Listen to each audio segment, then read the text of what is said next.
Whether protecting my children's needs somehow made me the bad guy.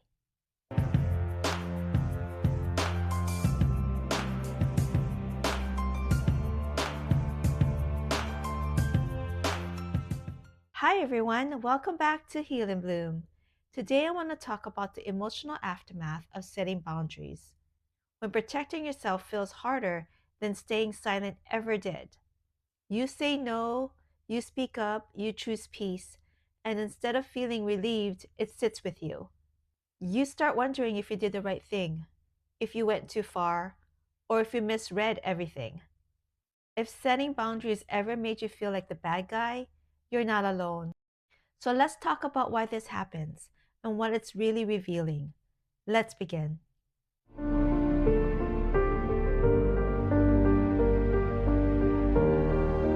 For many of us, boundaries don't just feel uncomfortable, they feel dangerous.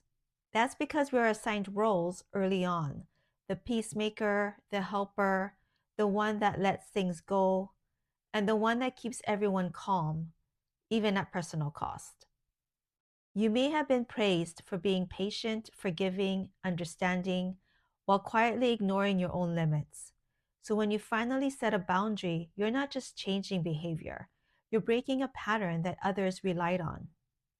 And when the pattern breaks, people feel it.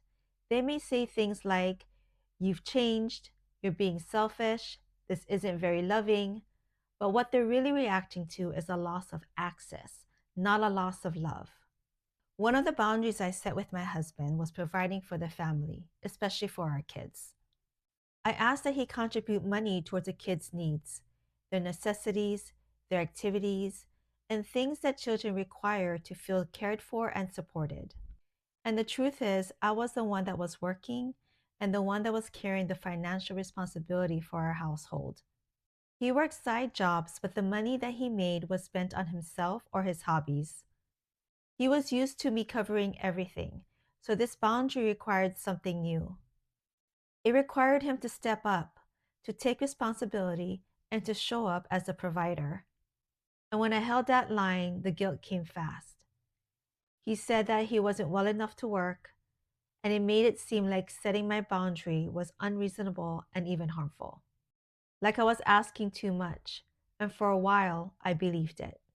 I questioned whether I was being insensitive, whether I was lacking compassion, whether protecting my children's needs somehow made me the bad guy. And that's when I began to realize that the guilt I was feeling wasn't coming from doing something wrong. It was coming from disrupting a dynamic that allowed things to stay unbalanced. Scripture tells us in 1 Timothy 5:8, anyone who does not provide for their relatives, and especially for their own household, has denied the faith. This verse is very clear about the responsibility within a household, and it has helped me separate guilt from truth. The guilt I felt wasn't proof that I've done something wrong. It was a sign that a long standing imbalance was being challenged.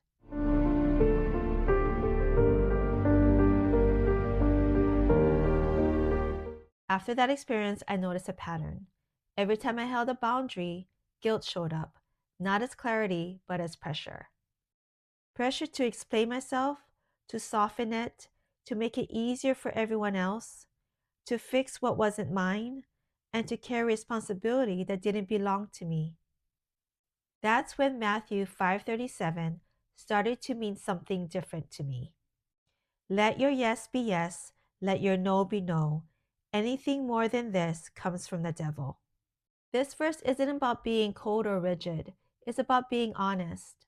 It's about letting your words stand on truth instead of fear, about not patting your nose so no one gets upset, and about not turning clarity into something that you have to earn. But when you've spent years explaining yourself just to be heard, a clear no can feel uncomfortable or even wrong.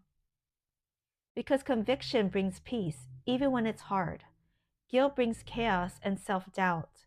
Conviction moves you toward truth. Guilt keeps you stuck, second guessing yourself.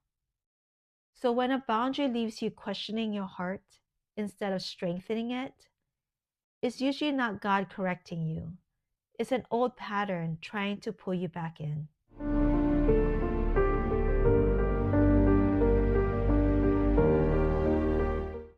Here's the part that hurts the most.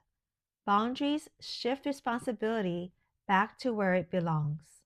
When you stop over explaining, apologizing for your needs, fixing other people's emotions, and carrying blame that isn't yours. The discomfort doesn't disappear, it just moves. And when others feel that discomfort, they may place it back on you. That's when accusations come. That's when self doubt creeps in. That's when you start questioning everything. But boundaries don't create conflict, they reveal it. They reveal relationships built on obligation instead of mutual respect. I was constantly labeled as the problem in my marriage. Every time I stood up for myself, I was told that I was being disrespectful and selfish. Even when I set boundaries around safety. When I told my husband that if he was to ever hit me again, I will place a restraining order against him, he didn't see it as a line meant to protect me. He called it unkind, and he said I was overreacting. And over time, I began noticing that any boundary that limited his behavior was framed as my failure. And that's what boundaries expose. They don't make you the problem, they reveal who's uncomfortable with accountability.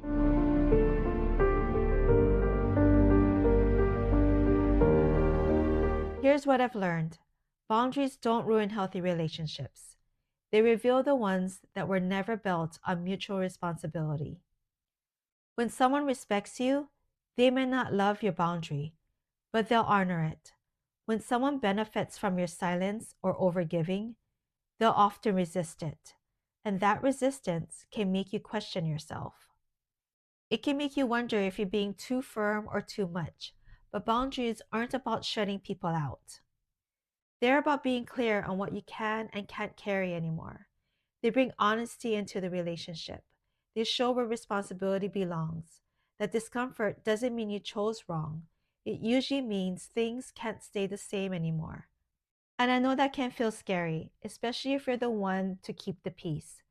But peace that costs you your voice was never real peace.